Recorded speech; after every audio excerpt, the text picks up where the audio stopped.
Without me, there would be no Elvis Presley. Reverend once told me that things are too dangerous to say.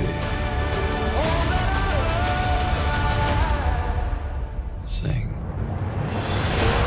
Ladies and gentlemen, here's Elvis Presley. Hey, Jeffrey. Hi, Baz. Jeff in Las Vegas. How you doing, buddy?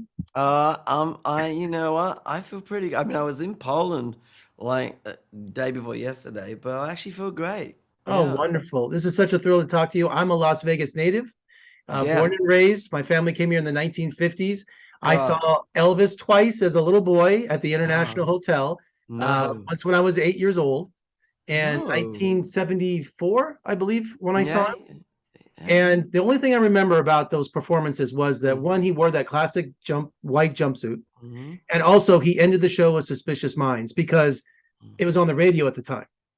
So, but my sister has the scarf and we have a program, I think, somewhere too. So I'm just saying I'm the true Las Vegas is here today. So Well, you know what, Jeffrey? Let me tell you something. I live my movies. I lived in, had an office in Graceland. The other place that was equally over 2 years welcoming was Las Vegas. I mean, I went to the International and actually, I walked on the stage, you know, and walked around it because, you know, as you know, even though it's called something different now, it's actually technically the same space. And Barry Manilow very kindly let me come in and I sort of in a pretend to be Elvis, walk around stage to feel just how vast it was, you know. So I was coming and going from Vegas a lot because we had to reproduce it. But I have to tell you something, and you would know this because you've seen him as a little boy. I had a single mission, and coming from an acting teaching background, I wasn't sure I could find someone to humanize Elvis. See, you saw him, and unless you were there, even probably as a child, you have this understanding that on stage, he just made everyone feel, you know, that you knew him, that you know, that you want to hug him. And I think that's why there's been such an emotional reaction to the film. and not only that, I have a flashbulb memory too. The summer of '77. This is, you know, I was at my grandmother's house in Grand Junction, Colorado, as an 11-year-old when that CBS News flash would come on that said he had died.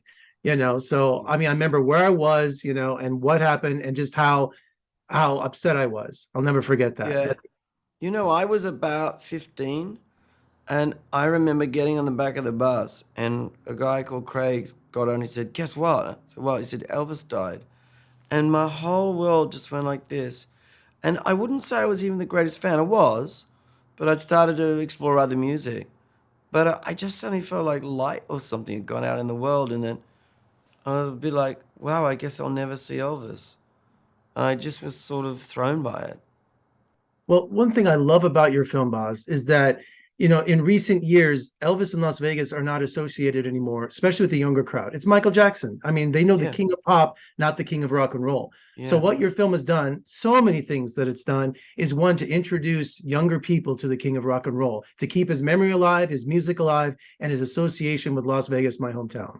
I tell you something, Jeffrey, like, I mean, a few months ago when we had the film, we didn't know how it was going to go.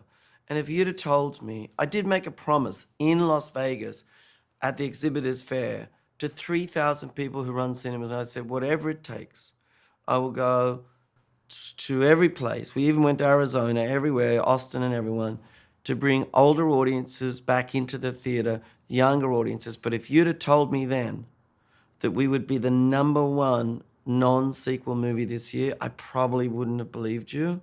And honestly, I feel like it all started when I went to that conference in Vegas. I looked up at those faces and I thought, you know what? Not that I'm Elvis, but I thought, just like Elvis, my job is to bring everyone together in the theater, and we've got to do everything we can. So I'm so grateful to the fans, really. Some of them have seen it 30 times, you know? I really am so gratified. Well, Baz, wrap me up here. I didn't get to any of my questions because I'm just having this great conversation with you because I'm so flattered as a Las Vegas native what you have done with this movie and what you have done for our city. And I just wanted to thank you for that because the legacy lives on and is in good hands with incredible film. Well, you think, you know what? You know, I can't think of.